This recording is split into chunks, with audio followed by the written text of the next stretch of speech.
Himachal news 24/7।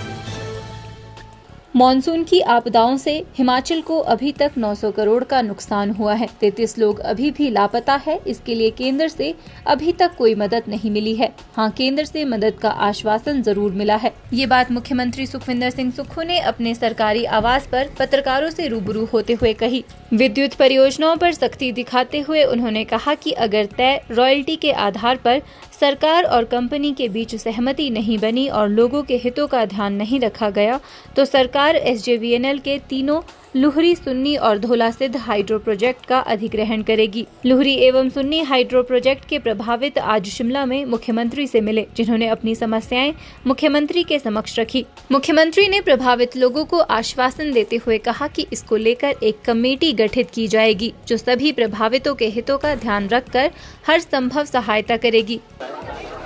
प्रभावित लोग जो मिलने आए, राकेश सिंघा जी हमारे पूर्व विधायक है, इनके साथ ये डेपुटेशन मिलने आया है। और जब मैं रामपुर गया था तो मैंने इनकी ये बात को सुना था। ये जो पिछली भारतीय जनता पार्टी की सरकार ने SJVNL के साथ जो समझौता किया, उस समझौते के तहत हिमाचल के जो इंटरेस्ट थे उनकी अनदेखी की गई है। पावर पॉलिसी में ऐसा बदलाव किया गया जिससे हिमाचल प्रदेश को बहुत बड़ा नुकसान हुआ। हमारी सरकार बनने के बाद हमने लुहरी, सुन्नी, धौला सिद्ध और इन पावर प्रोजेक्ट के MOU का आंकलन किया। आंकलन में क्या पाया? पिछली सरकार ने किस आधार पर MOU किया? पिछली सरकार ने इस आधार पर MOU किया कि हम GST भी नहीं लेंगे, जो 12% फ्री रॉयल्टी मिलती है वो हम 12-15 साल बाद लेंगे और जीवन भर प्रोजेक्ट SJVNL के पास ये 4 चले जाएंगे। हमारी सरकार बनने के बाद मैंने उसको ऑब्जेक्ट किया और पिछले दिनों मनोहर लाल खट्टर जी से जब मेरी मुलाकात हुई, मैंने उन्हें स्पष्ट तौर पर कह दिया कि अगर 12, 18, 30 और 40 साल बाद हिमाचल के लोगों को ये प्रोजेक्ट नहीं मिलता तो हम इस MOU को आगे लागू नहीं करेंगे। MOU के बाद एक इम्प्लीमेंट एग्रीमेंट होता है। SJVNL ने हमारी सोवरेंटी को भी ना मानते हुए बिना पूछे ही लुहरी के काम शुरू कर दिया, सुन्नी का काम शुरू कर दिया, धौला सिद्ध पावर प्रोजेक्ट का काम शुरू कर दिया। मैं 3 बार मीटिंग करके उनको बोलता रहा तो उन्होंने कहा कि नहीं, MOU हुआ है। मैं हिमाचल के हितों की अनदेखी देखकर भारतीय जनता पार्टी की सरकार ने जो किया है उसका मुझे बड़ा अफसोस है। लेकिन हमारी सरकार इस मामले में हिमाचल के अधिकारों की रक्षा के लिए 12% सुन्नी से भी चाहिए, लुहरी से भी चाहिए, धौला सिद्ध से भी चाहिए। पहले 12%, फिर 12 से 30 साल के बीच में 18% चाहिए, 30 से 40 साल के बीच में हमें जो 30% चाहिए और 40 साल बाद ये प्रोजेक्ट हमें वापस चाहिए। लेकिन ये प्रोजेक्ट उनको ज़िंदगी भर SJVNL को ये दे दिया गया, चाहे वो धौला सिद्ध है, चाहे डूगर की बात है।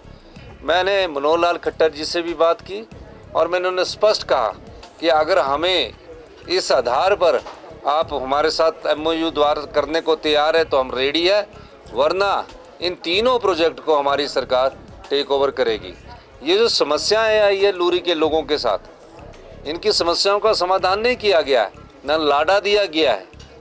अब लाडा तो उनके क्षेत्र का अधिकार है, ना उस क्षेत्र से उजड़े हुए लोगों को नौकरी दी गई है, ना एनिमल हस्बेंड्री को इसमें कंसीडर किया गया है। जो इनकी रिहेबिलिटेशन पॉलिसी है उसमें आपने हॉर्टिकल्चर कंसीडर किया, आपने एग्रीकल्चर कंसीडर किया, आपने एनिमल हस्बेंड्री की सेहत पर भी तो फर्क पड़ता है, किस आधार पर हम कंसीडर करते हैं।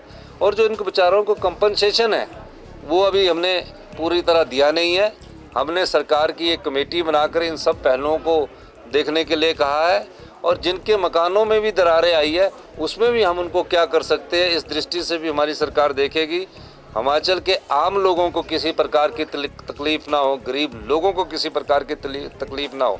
फ़ायदा कमाए बड़ी कंपनियां, आम लोग सफ़र करें, तो इस चीज़ को हिमाचल प्रदेश की सरकार सहन नहीं करेगी, इसलिए हमने आज सिंघा जी के डेपुटेशन को ये आश्वासन दिया है। मुख्यमंत्री ने पूर्व जयराम सरकार पर अपने चहेतों को लाभ पहुंचाने का आरोप लगाते हुए कहा कि पिछली सरकार ने ग्रामीण क्षेत्रों में बने होटलों तक का पानी भी फ्री कर दिया। अब सरकार पानी का व्यावसायिक उपयोग करने वालों से व्यावसायिक बिल वसूलेगी। मैं कहना चाहता हूँ,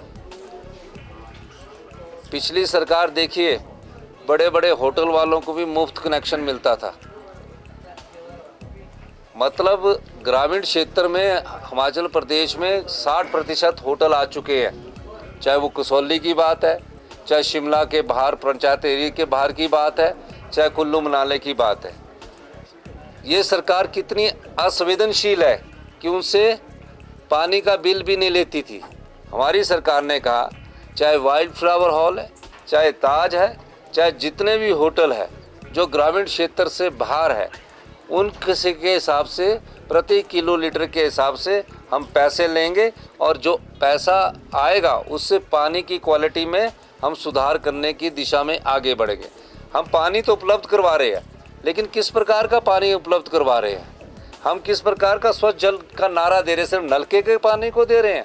नलके में जो पानी आ रहा है उसमें क्या किस प्रकार की हम सफाई कर रहे हैं, इस दृष्टि से भी हमारी सरकार कार्य कर रही है। और मैं आपको आश्वासन देना चाहता हूँ, गरीब आदमी पर कोई पानी का बिल नहीं लगेगा। हमने विडोज़, एकल नारी, दिव्यांग, जो पुअर फैमिलीज़ है, 50 लाख रुपए से कम इनका है, उनको कोई बिल देने की बात नहीं की है। 50,000 से कम उनको आय है, उनको कोई बिल देने की बात नहीं की है। जितने भी हमारे इनकम टैक्स पे ही है, उस सब को हमने कहा है कि आपको बिल देना चाहिए, क्योंकि 1-1 लाख पे है, 50-50 हज़ार पे है। अगर वो 100 रुपया ग्रामीण क्षेत्र में हमने फिक्स किया, ग्रामीण क्षेत्र में हमने सिर्फ पानी का 100 रुपया फिक्स किया, कितना यूज किया वो नहीं फिक्स किया। लेकिन होटल के मामले में हमने ये फिक्स किया कि जितना किलो लीटर के हिसाब से यूज करेंगे। करोड़ों रुपए की उनकी टर्नओवर है, करोड़ों रुपए की जीएसटी है। तो सरकार के पैसा जो है वो सरकार का पैसा नहीं होता, जनता का पैसा होता है। तो इस दृष्टि से भी हमारी सरकार ने ये कार्य किया। हम चाहेंगे कि आप सब लोग पत्रकार बंधु भी हमारा सहयोग करें। धन्यवाद। हिमाचल न्यूज़ 24/7 के लिए शिमला से सपना शर्मा की रिपोर्ट।